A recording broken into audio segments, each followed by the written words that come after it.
I am calling this the cycle of women's success. This is our first podcast, and I thought that was perfect because I would also like to be a little bit TMI, where we talk about our cycle, where we talk about hormones and pregnancy, and just like it's amazing to me how much we go through just in a day for existing, Yeah. and then we try to do all these things on top of it. And I'm so excited to have you on this episode, Dr. Madalyn Turner. And full disclosure, all of my knowledge about cycle syncing came from watching you on social media talking about it when you were like, this was probably years and years ago, right? Yeah. And it really stuck with me because I was like, oh, that makes sense as to why today was the way that it was. And it's not anybody's fault. It's just how it goes sometimes. So take it away. I'm Dr. Madalyn Turner, and I'm a family wellness, like neuro chiropractor in St. Petersburg, Florida. I practice with my twin.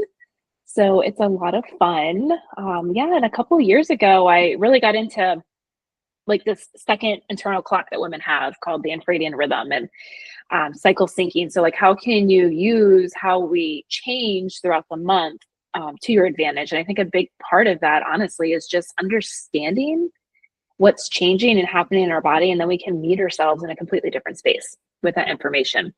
I know how to if our brain's working in a certain way during like our follicular phase versus menstrual, like how can we use it to our advantage? I just got into it like a couple of years ago. I think I was talking about it way before it was really talked about. Way before, like now you can find like so many people talking about this information. It's definitely becoming more like mainstream, which is great because it means it's going to get out to the masses and more women are going to hear it and understand it and be able to take advantage of that information. So tell me what cycle syncing is at the very base of it. Yeah. So I think like the easiest to try to keep the bare bones is that we have basically like all humans, have a 24-hour clock, which is your circadian rhythm. And then women we're so blessed, we're so awesome that we have another one, which is like on a 28-day cycle called your infradian rhythm. And there's 4 phases of that 28-day cycle. So I think like growing up, like when we all had like health class and I just turned 38. So like when I was, back when like we talked about like these things in our school or with our parents, like it was very, I feel like cut and dry. It's like, you're going to get your period somewhere, within this age range, you're going to have it forever, basically not forever, but until you don't, way later from now. And basically it's going to suck. You're going to have it like once a month and you're just going to have to like grit through it. It's going to be a huge inconvenience of your life. And like, what a disservice to young girls and like to give them that information and then to like become women, because we're the generation also that was massively prescribed birth control to fix our period problems. And we now are the big part of the population that is having all of these issues conceiving and having babies and carrying babies and getting those babies earthside. So I think there's a correlation, of course, because the part of this is like with your 4 phases, one of the phases is ovulation, which I think is truly the star of our health of our menstrual cycle. Because if we're not ovulating well, it's going to impact our hormones downstream. And then our period will be affected. And we've been just thrown on birth control for years. Right. Not all birth controls are the same by all means. And I'm not saying like you shouldn't, you have to figure out what's best for you. I just believe in true informed consent, which I don't think is truly given very much. Most hormonal birth controls will prevent you from ovulating. So let's say you were, you at 13, you have painful periods and you were given a hormonal birth control and you decide to come off it at like 28 because you want to start a family. And we're wondering why your body has no idea how to ovulate and allow that to happen. I'm going to pause you right there because part of this is personal experience, right? And it's amazing that you brought that up. I was very conscious of birth control at a young age because I'm adopted.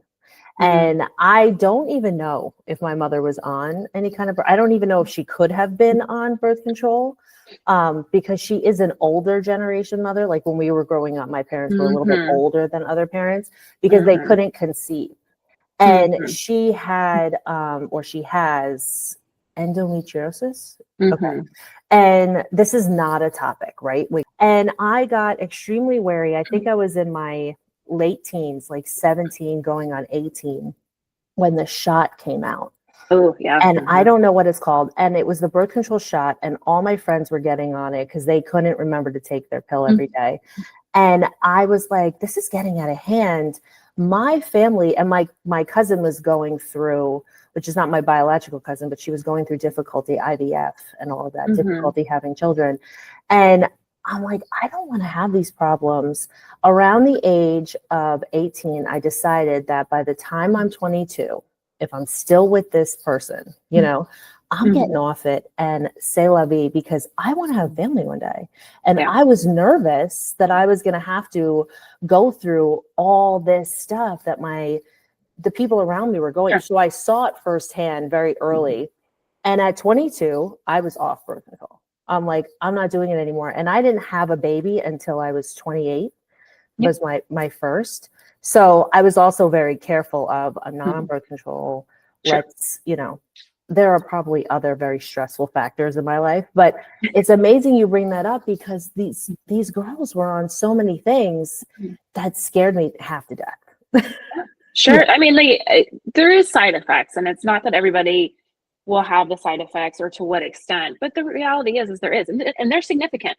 And the fact that they're not talked about and they're minimized is like pretty crazy to me. And that there are like ways to understand each phase of your cycle, to know when your fertile window is and when you can conceive, which is only 6 days of the entire month. Like, that's it. There's ways to know that and confirm that and use that so you can then make different choices during those 6 days, right? I am so fertile that I don't even want my husband to look at me sometimes. I'm like, no. I'm like, I still have a 3-year-old like calling me in the middle of the night. Don't even look at me. I don't want, no, not. Yeah. Right. So the other thing I wanted to ask you was about pregnancy. Do we go through this while we're pregnant, even though we're not having a menstrual cycle? Like, is it still kind of happening in a way? Well, I think you're just going to be like, not like stuck, but you're kind of going to be in like just like a different phase or season, right? Like, right. You have like massive amounts of progesterone being produced through pregnancy, right? So like you would essentially, so we didn't like, and I don't know if we'll get to it, but then it can be really in depth. Like with each phase, your hormones are changing. So post-ovulatory phase, which would be like your luteal, when you go into menstrual, which is your period, you're going to have like an increase of progesterone because the egg was released, and it doesn't, there's like a little bit of time that your body's like, is it gonna conceive or is it not? Like, I'm just like doing my biological thing and I wanted to. Right. You know, you as a human are like, I mean, not right now. So then like once it's like, oh, okay, we didn't conceive this month. Right. That part of the egg starts to die. So progesterone starts to decrease, and it leads to all these, your other hormones decreasing to initiate your menstrual phase where you'll get your period and shed that lining. But like during pregnancy, progesterone, estrogen are like very high. You know, so you're making this like lovely little nest and growing this human. So I don't know, like, you know, if there's like in a textbook that tells you this, but logically my brain would say then like you are probably feeling more like you're in your luteal, at least your first half of your luteal phase before things start to really decrease. Which in that luteal phase, especially the first half, your energy is probably somewhat good. But if you've been pregnant, you know, your energy varies because you're growing a human. But you get that like lovey-dovey, that progesterone like hormone, right? Like you want to like be lovey-dovey, you want to like nest, like those type of things. So I think you're just hanging out more in that like first half of your luteal phase. Yeah, it's a nice phase. I mean, not for everybody. No. Right. Yeah. I mean, that's just like one perspective, right? Because then like depending, we've known many people that like because of the massive shift in hormones, maybe are like super sick or migraines, like things like that. So it can not always be like super awesome either. Some people do pregnancy really well. Some people don't do pregnancy really well, where they don't feel like super awesome during it. And I think like there's some talk that needs to happen around normalcy of that. I see a lot of pregnant women in my practice, and I think we all in our head have this idea that it's like so beautiful and it's going to be so awesome. And like, it is cool. You're growing a human. It's a lot of hard work. And there's a lot of, I think, like physical change that happens with that, but also like emotional and like spiritual change. And sometimes during that season, like you don't feel good and you think you should be glowing and all these things. You just might not feel that way. And that's okay. Yeah, sometimes you got a lot of aches, and like later on, you're getting all these aches and pains, and because growth is painful. Yeah. Right? Like whether we're growing internally, we're growing a human, or in our life, business, education, it's not a beautiful thing. It's actually uncomfortable, right? Right. It can be extremely scary and painful. And until I had a baby, I really didn't, I personally found a connection to growth in business, growth in spirituality, by understanding pregnancy and childbirth. And for me, it just made that click. I know not everybody, some people have other things that they go through. For me, I was like, I honestly don't know enough about all of this. I need to learn so I can, because the first time, I don't think it was the most informative time. And I was afraid of knowing too much. And I didn't know where to go to get the good information because, you know, you don't want to be scared, right? You don't want to be fearful. So I just kind of stayed away from it. And it wasn't until my second pregnancy that I really started to learn. I mean, talking about hormones, I had a dysphoric, when you're breastfeeding, a dysphoric. You had that like effect or what? Yeah, when you're breastfeeding and then like the hormones are like super weird and you just don't feel like it was bad. Yeah, I could not do it.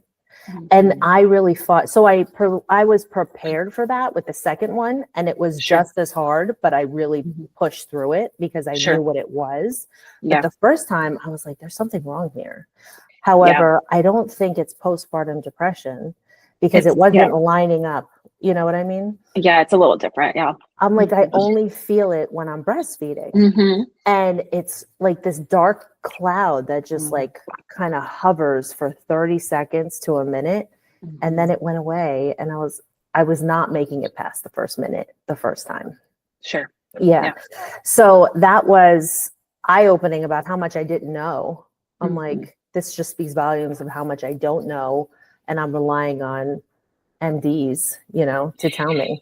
Yeah. And you know, not like there's a place for MDs and stuff like that. But, and I think things are changing because people are changing and the information they want and being able to like, I think go into their doctor's office and advocate and ask for certain things is changing. But for the longest time, it was like we just believed what our doctors told us without questioning or looking maybe at other places. Social media has allowed like a lot more access to information. But they'll tell you like one thing and and they still do, like, don't get me wrong to an extent. I'm not saying they're all like that because like I said, I see a lot of pregnant people in practice. So you can tell the differences between the ones that are with midwives versus like OBs. You just can. And then like when they're going in post-pregnancy and like their experience and, you know, it's just really sad because like they could, I mean, this is a whole different discussion, right? Because they could give them information and help. But I think they're so indoctrinated because of school, and then their insurance is dictating how long you can see a patient for and what pays for versus what doesn't. So, and then you're like, if you want a better experience, you're basically ending up in like a cash practice and you're paying cash. But people are like, but I'm paying astronomical amounts a month for my health insurance and I have a high deductible. And so the whole system is a little off, I think. I know it is. Access is tough. Yes. It just comes down to access is tough. Information is wildly out there. Yeah. But access to connecting the dots is difficult.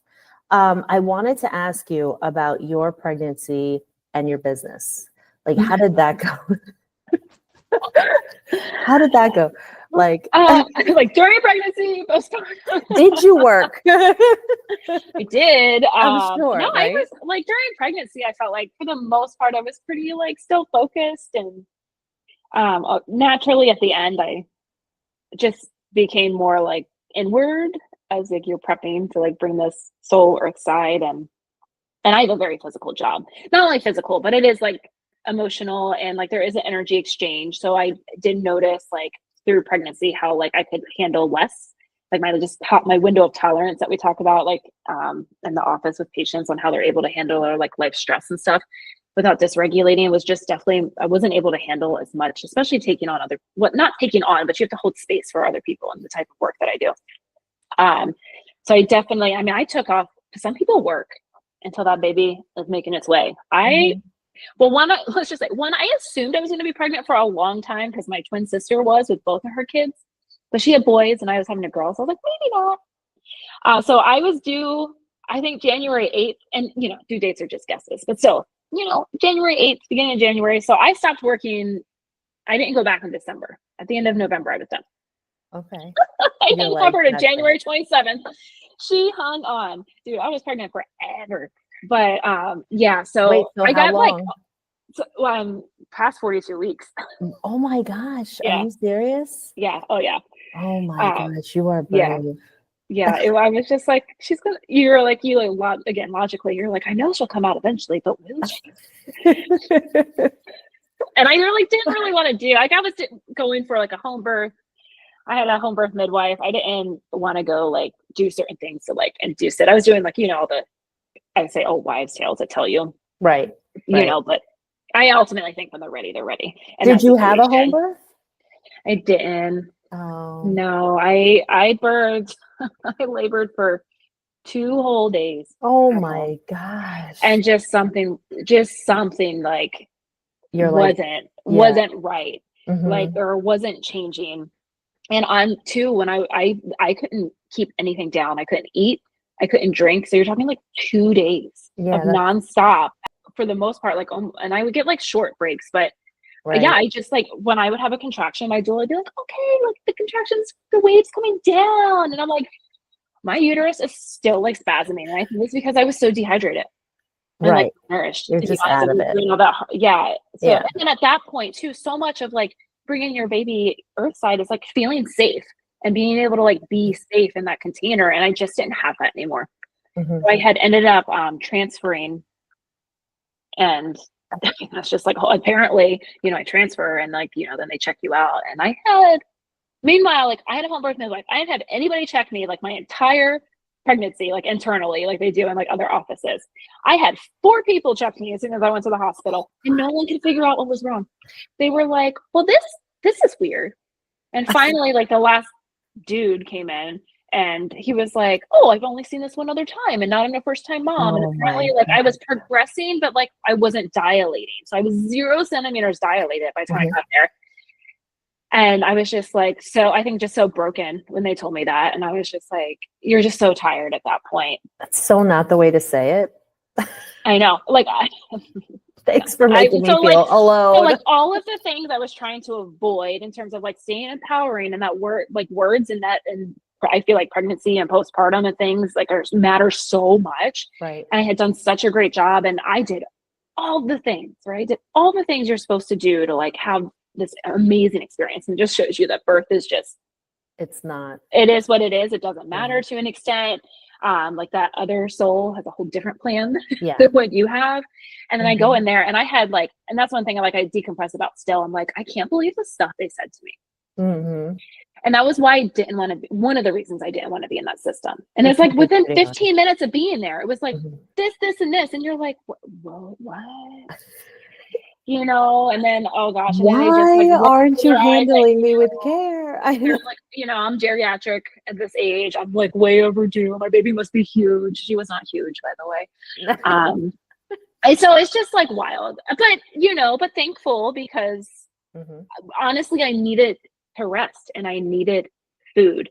And as much as I'm normally like, no, I don't want to do like medications, like I did at that point, and I was able to eat and keep stuff down. And I was able to like pain manage. I got both ends of the spectrum. Like I know what it feels like to not have any pain meds, and then I know what it feels like to have an epidural, which was not my plan. Did you have one?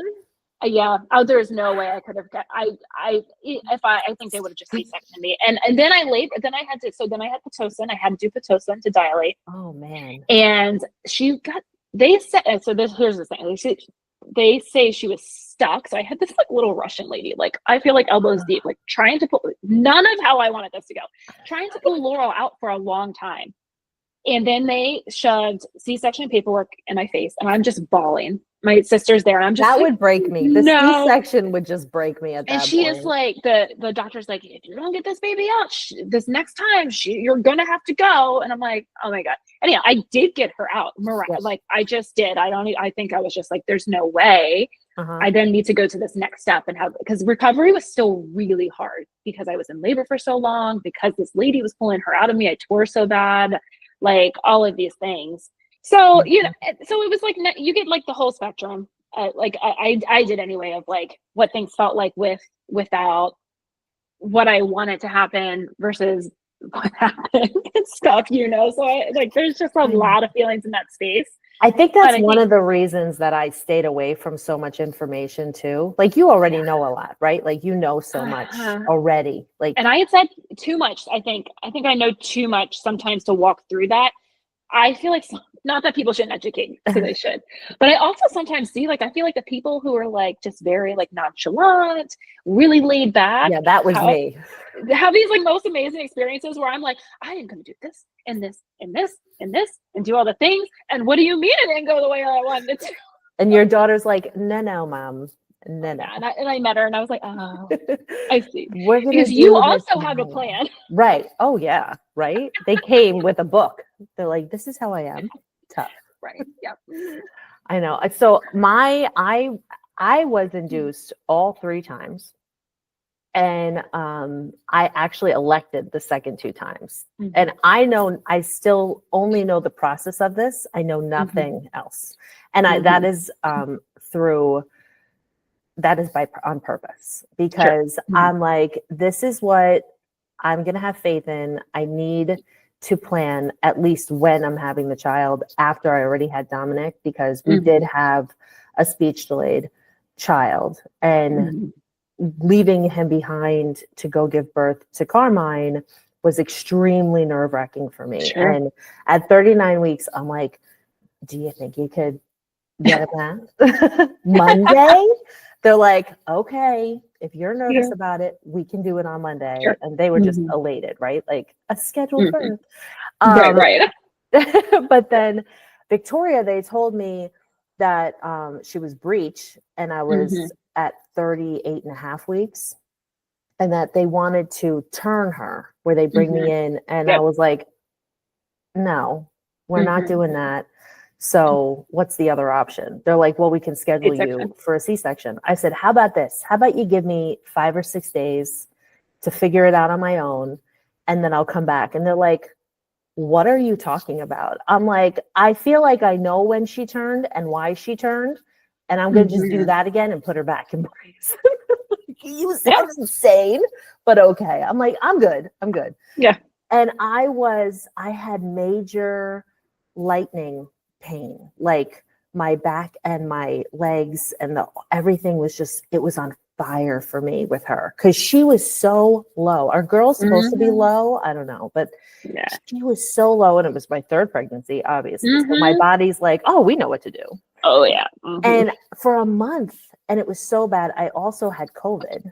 Oh my God. Yeah, like right before I had her. I think it was like 36 weeks or 35 weeks when I had COVID. And that was like COVID number 1, like original COVID.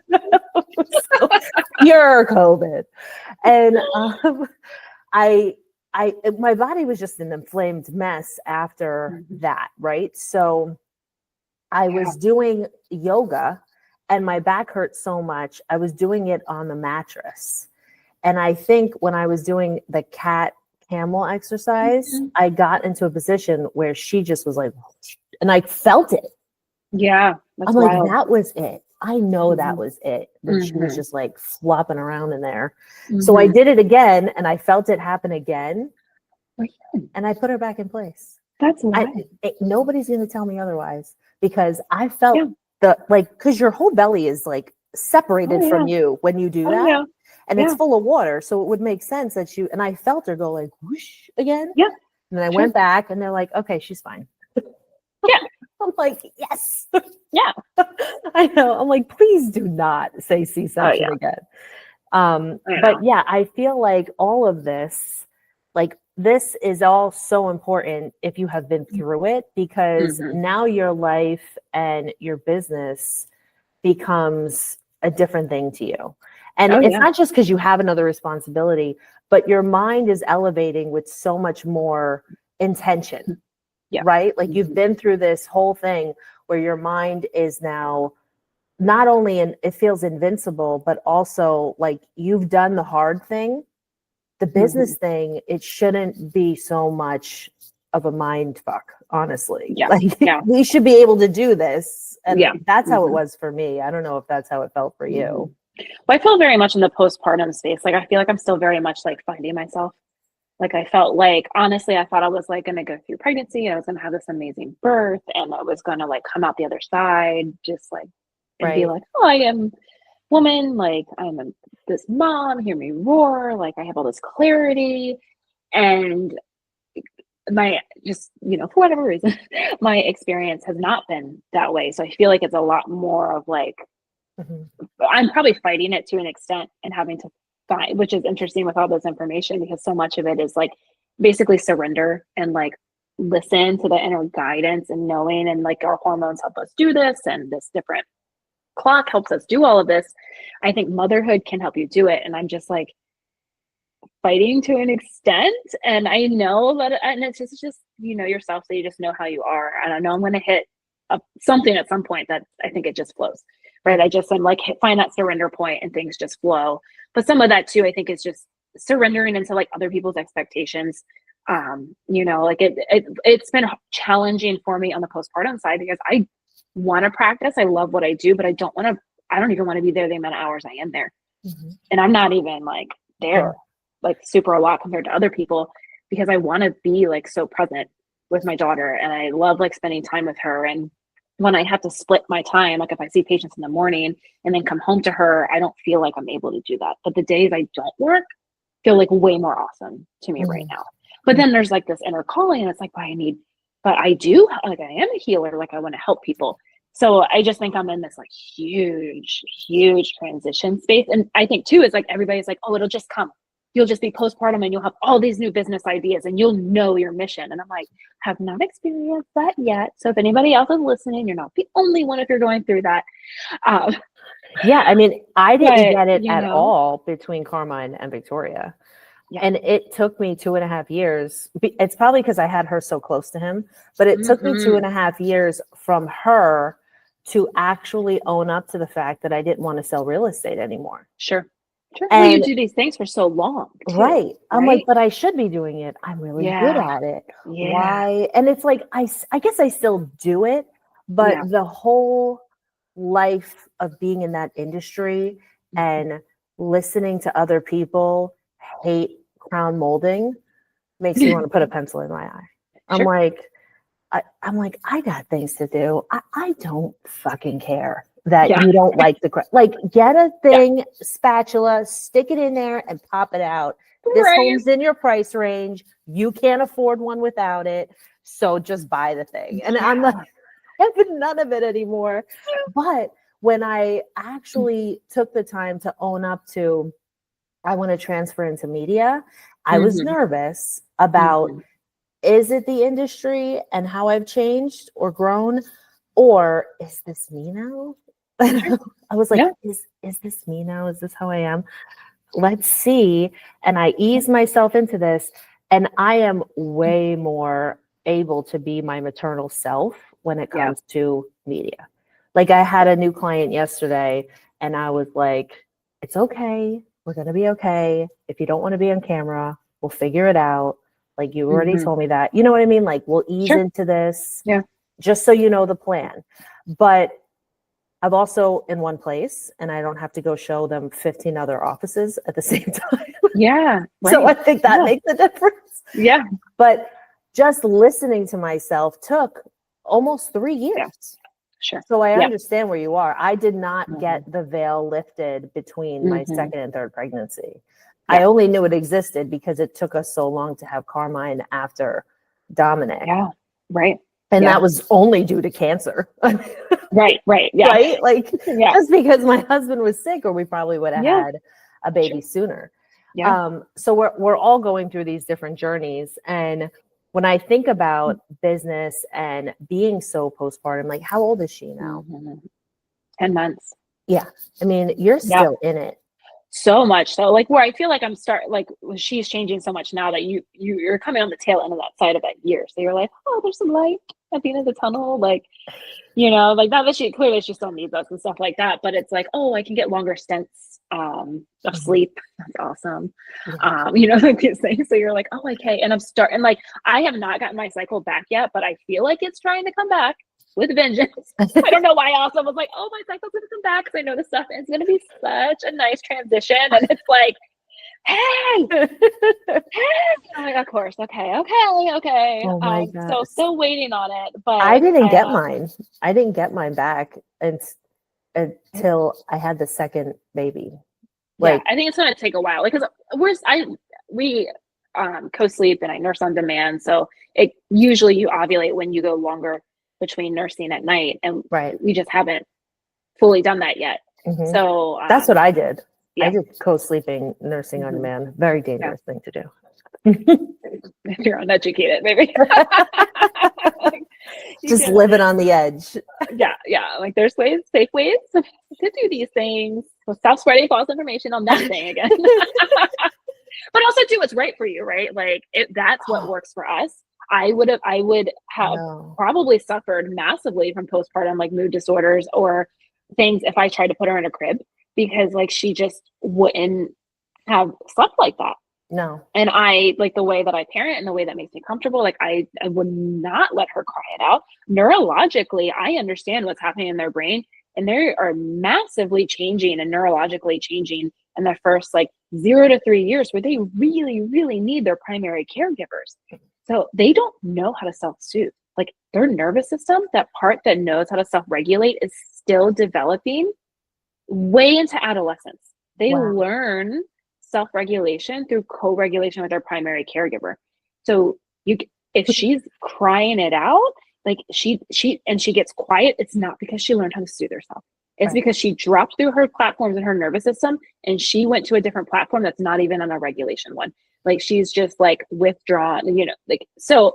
And I say this because I know it, but like I never want to make people feel bad. Like you have to choose what's right for you and like your parenting and your pregnancy and your like business, like all those things. For me, I was like, there's no way I'm putting her in a crib and letting her cry it out. Yeah, no. Like, first of all, my husband's sensory issues could never. So he's like, what do you want? What do you want? This one or this one? And I'm like, listen, we need to calm down just a tad. Like, because we're creating a monster. So like, but I co-slept on, it's so crazy. Dominic had the crib. He went in his bed, he slept. I think it has to do a little bit with his developmental delay, where he was a very good sleeper, almost too good sometimes. I was like, Dominic, Dominic, you need to eat. I guess there were early signs in that I was unaware of as well. And even though at 10, he's 10 just a couple of days ago, he's thriving. He is not thriving in comparison to other children in some areas. In other areas, he excels. So, I mean, they all do that, but I know that there's some things he has to work on. I probably could have picked up on that earlier if we weren't going through chemo and all of that with my husband naturally at the same time. But Carmine, I slept on a floor mattress, and he doesn't even have a crib. I didn't even buy him a crib because this kid I had the little bassinet and he didn't even want to touch. He touched, I was like, there's something wrong with these sheets, because he touches the sheets and he flips.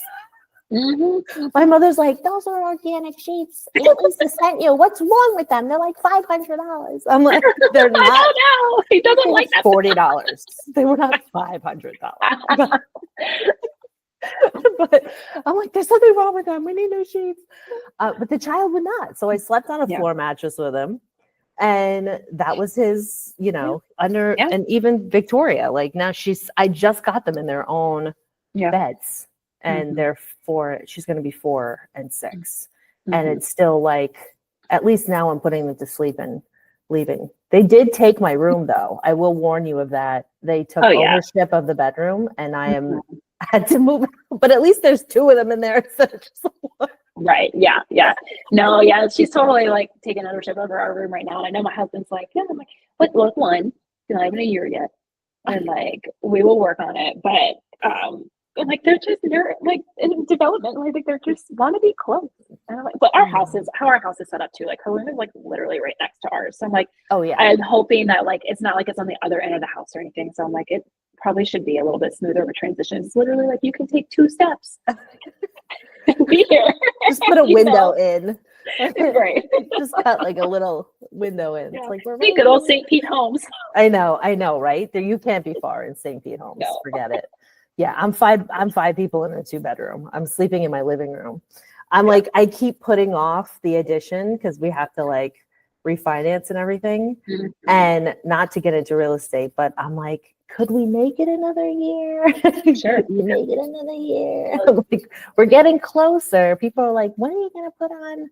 I'm like, I don't know, one day. So your business focuses on maternity, women, family, like you chiropractors with children. Like, where did you have that concept? Did you get it after like being in school? Well, after school, like I knew, like when I was coming out, I was like, I want to be in a family wellness practice, like in a cash practice. I didn't want to do insurance. I didn't want insurance to dictate how I was treating patients. I liked family wellness. I understood what like was important to me as a chiropractor and like what we did. Like there's definitely different types of chiropractors out there, more like pain-based or neuromuscular. I'm very much like nervous system based. I understand the impact of our nervous system. I was using it every day. So I'm like, why wouldn't you want that, like, even for your kids as they're developing? But once, and I don't even honestly know, once getting out and practicing, I kind of fell into like more of pregnancy. Like I took the special training right before I graduated because I knew I would use it in a family wellness practice. But then I just like really enjoyed like helping that population. And then, I mean, I did for years. I mean, I've been practicing for more than 8 years now, and you know, 10 months postpartum, right? So like I did help for many years before I even walked that journey myself. And then that was like a whole enlightening like experience, right? To, especially like out of all the years of helping people. And I was like, oh, now I get things on a completely different level. Now I know what she's saying. Right. And I'm like, I understand. Like, I truly understand. Right. Right? My pediatrician's like that. She didn't have any babies when she started seeing Victoria. And now she has 2. Oh, she's like, I get it. I get it now. What you're trying to tell me. Or like, I love like, and it's to each their own, but the people who are so opinionated on how to parent until they have a baby, right? And you're like, yeah, I said I would never do that. I already have. So that went out right out. I just needed like 5 minutes. Where I didn't have to hold her so I could like pee, like, you know, like. Oh no! I mean, I'm homeschooling. I'm the screen queen. One of our interns came and said something and didn't have kids, and I was like, yeah, well, if you ever choose to, just remember this moment. It's a lot of work. It is. And then they like exploring, and they like, if you can't get an hour of them sitting still on any, like, they could learn something while they're on there. Right. But if you can't get 45 minutes to an hour, I mean, you're going crazy.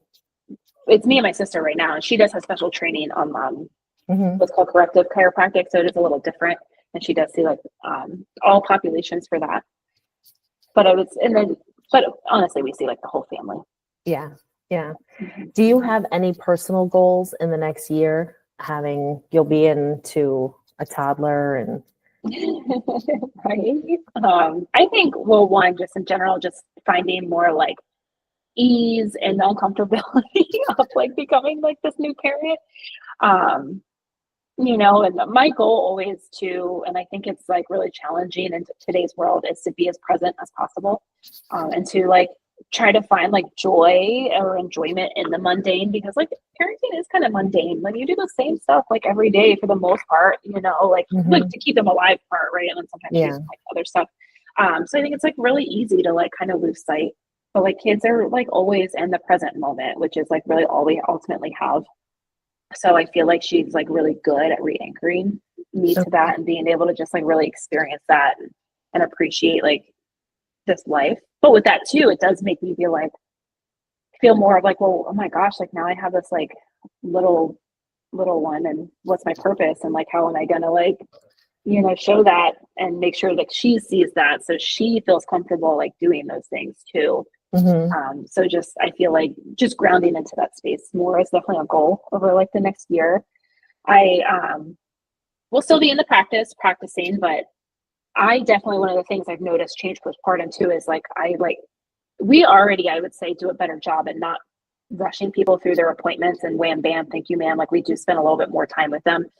But I even like slow down even more. Like I'm like, so I do offer like some one-on-one sessions that are like 20 minutes long with people, and I really enjoy doing those. So I want to find more space in that versus even like the quicker appointments that we do offer.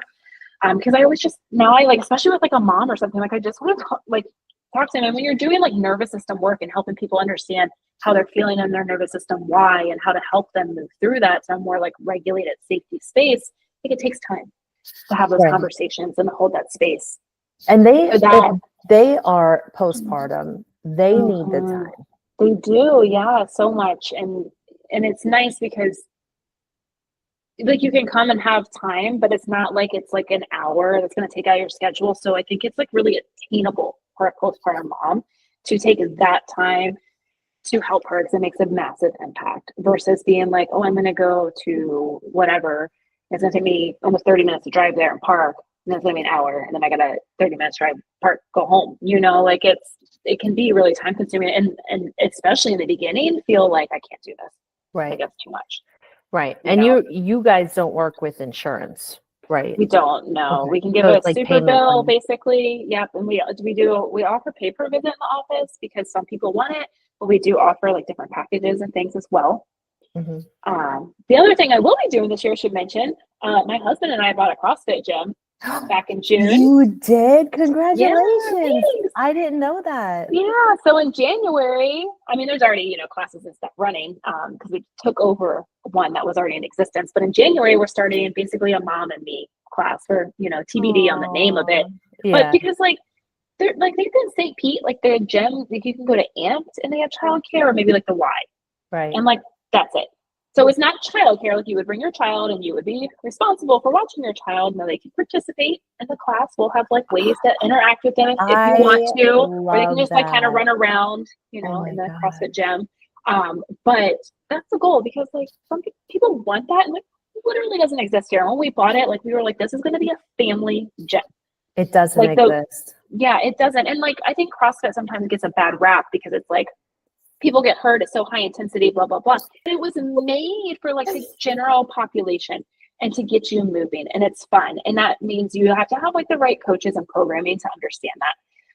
And my husband does a phenomenal job at that. And that's like our goal with being there. So like I tried so hard to find like any mommy and me class where I was with the baby or the toddler, right? Or even a kid, like I want to bring them to do yoga with me. I want to bring them to do the sound thing with me. And they're like, oh, no, we have the room. And I'm like, yeah, but I want to like spend time together here. Like I want to teach them with guidance, in an outside space. Because like I said, I do homeschool.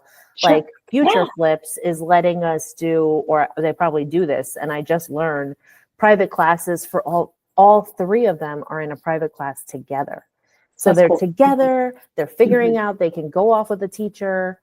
I'm here, and it's not like I'm here Mondays, Thursdays, Saturdays, because it's 3 age groups, it's wonderful. I appreciate that. So you having that it's in St. Pete, right? Yeah. Yeah, that's perfect. Yeah, so it's coming in the new year.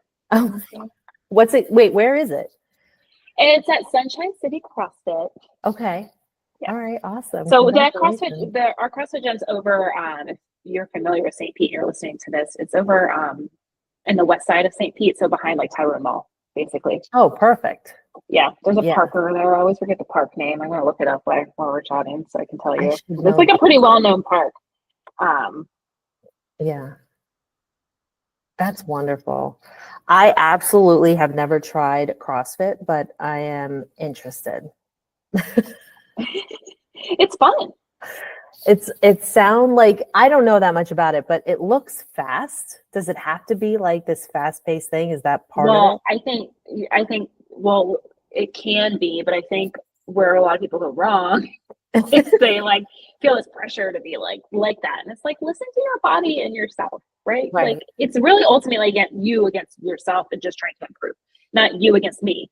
Like we maybe yeah. our fitness levels are, especially with like this workout class with like moms and stuff, like our fitness levels are probably gonna be in different spaces, you know? So like, Yeah. it's not again me against you. It's you versus like your version today. And this is Right. what like the cycle syncing talks about with like movement and like business and stuff. It's like basically like being open and understanding where you are that day. Like check in, see, can I do something more high intense today and be okay? Or do I need to move a little less fast and have a little more recovery? Well, add that in. Like ultimately, like the goal is for you to get a good stimulus of a workout, but there's many scalable options within that. And it may look different each day for you, or for you versus me versus like a man. Like I think a man. I think we just witnessed exactly what I was talking about when you were like, oh, we bought a CrossFit gym. Your whole energy changed because you've literally given birth. You're going through this whole new system. Like postpartum is new too. It's like we're pregnant and then we're postpartum. These are different things. And something that you've been doing, I'm sure you love and you have passion behind, but it's kind of in this box where you have to try and fit into it again. Like real estate, like I had to figure out how was I going to fit into this again. And there are ways to do that. It takes a little bit longer, but now there's something new and you're on like, show me something new track. I feel all of us do when we're going through postpartum because we are having a new life. We have a new sleep schedule. We have a new eating situation, whether we're breastfeeding or not, we're in the new zone. So something new is like more exciting than it ever could be before. It's like less fearful where you're like, right? Like it's less about like ROI and margins and marketing and blah, blah, blah, and hiring and how am I going to be a boss? And it's more about like, oh my God, it's new. And I love new things because right? Like you're just continuously in the zone. I feel like that's everything that we've been talking about. We just saw you go through that whole emotion. There you go. We're really good at marketing when we're postpartum. Like we're really good at like, it's going to be the best. Because you just put this amazing thing behind you that was so hard. And we're like the best spokespeople, right? So I am so excited for you. You definitely, I know you're going through it, but you sound like you are giving yourself grace. I hope you keep doing that.